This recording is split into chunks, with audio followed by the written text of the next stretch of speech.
আজকে আপনারা দেখতে পাচ্ছেন হবিগঞ্জ জেলায় আজকে আমাদের এই কোটা বিরোধী যে ছাত্র আন্দোলন ছিল, আমরা কিন্তু ছাত্রদের পক্ষে ছিলাম, সর্বদাই আমরা ছাত্রদের পক্ষে ছিলাম, কিন্তু কিছু চাটুকার দালালদের কারণে আজকে আমরা কথা বলতে পারি নাই।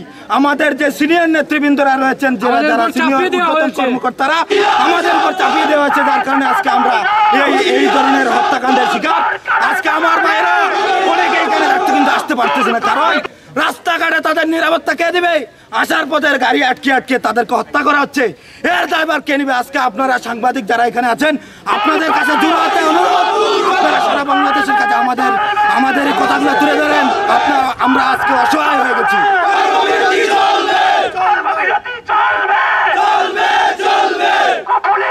আমাদের এখানে যে কর্মবিরতি আমরা পালন করতেছি, আমাদের উদ্দেশ্য হলো পুলিশ আইনে যে উদ্যোক্তা তারা গ্রহণ করছে, কর্মবিরতির ডাক দিছে, যে 11 দফার দাবি দিছে, এই দাবিগুলো মানতে হবে। তাছাড়া কোনো অবস্থাতে আমরা কর্মবিরতি থেকে বিরত হব না। আমাদের পুলিশ সুপার মহোদয় সহ এই হবিগঞ্জ জেলা পুলিশের এর সাথে একমত পোষণ করে আমরা রাজারবাগে আপনাদের মধ্যে জানাতে চাই, তাদের সাথে আমরা কর্মবিরতি পালন করব যতদিন পর্যন্ত আমাদের এই দাবিগুলো মেনে নেওয়া হয়েছে, ততদিন পর্যন্ত আমরা কর্মকর্তা ফিরে যাব না।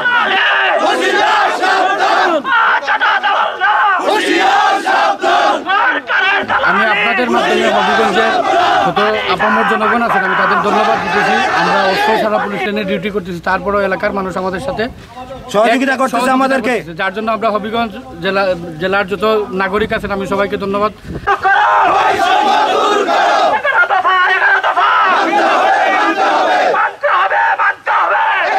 আমি রাজারবাগ এবং সারা বাংলাদেশের পুলিশের সাথে একাত্মতা ঘোষণা করে 11 দফা যে আমাদের যে সংস্কারের যে দাবি, এই দাবির সাথে আমি এবং পুলিশের সাথে আমি আছি, সবার সাথে আমি মিলে যে 11 দফার যে দাবি, এই দাবির সাথে আমি একমত পোষণ করছি। এবং আমাদের যে এই পুলিশের যে যারা হত্যাকাণ্ডে শিকার হয়েছে, তাদের শহীদ হয়েছেন, তাদের আত্মার মাগফিরাত কামনা করি এবং তাদের নির্যাস শাস্তি বিচার এবং তাদের পেনশন, তাদের ক্ষতিপূরণ, তাদের জন্য যে পরিবার তাদের নিরাপত্তা নিশ্চিত হয়, এইটার দাবি জানাই।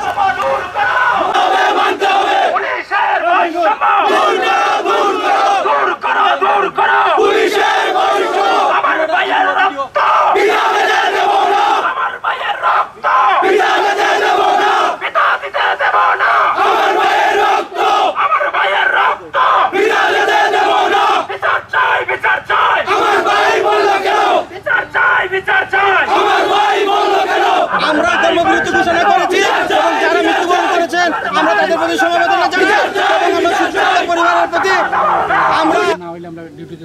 আমাদের 11 দফা দাবি না মানলে আমরা ডিউটিতে নিয়োজিত হব না। এই আন্দোলন আমাদের